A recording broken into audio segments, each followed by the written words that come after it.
আসসালামু আলাইকুম, আমি রিশাদ। আজকে Xiaomi Redmi Note 11 ডিভাইসের ইউজারদের জন্য অনেক বড় গুড নিউজ আছে।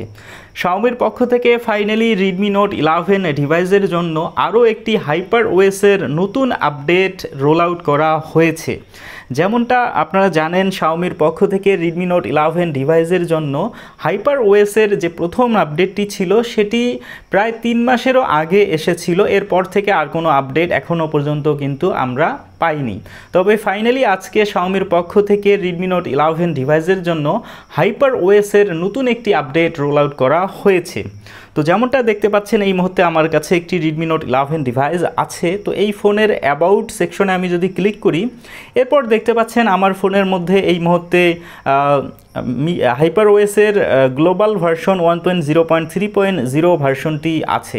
তো এখানের মধ্যে একটি আপডেট শো হচ্ছে। আমি যদি আপডেটার অ্যাপের মধ্যে ক্লিক করি, তো এখানের মধ্যে আপডেটার অ্যাপের মাধ্যমে আপডেটটি চেকিং করা হচ্ছে এবং একটি নতুন আপডেট আপনারা দেখতে পাচ্ছেন, যেটার ভার্সন হচ্ছে Xiaomi HyperOS 1.0.5.0 TGCMIXM এবং এই আপডেটটি হচ্ছে 556 MBর মতো।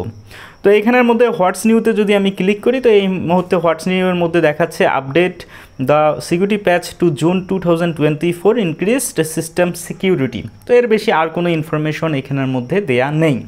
তো Xiaomiর পক্ষ থেকে ফাইনালি Redmi Note 11 ডিভাইসের জন্য HyperOS এর সেকেন্ড এই আপডেটটিকে রোল আউট করা হয়েছে, যেটি আপনি খুব শীঘ্রই আপনার ডিভাইসের মধ্যে পেয়ে যাবেন। তো আপনি যদি আপডেটটি অলরেডি পেয়ে থাকেন তো অবশ্যই কমেন্ট সেকশনে জানাবেন, আর যদি না পেয়ে থাকেন তাহলে আপনাকে কিছু সময় অপেক্ষা করতে হবে।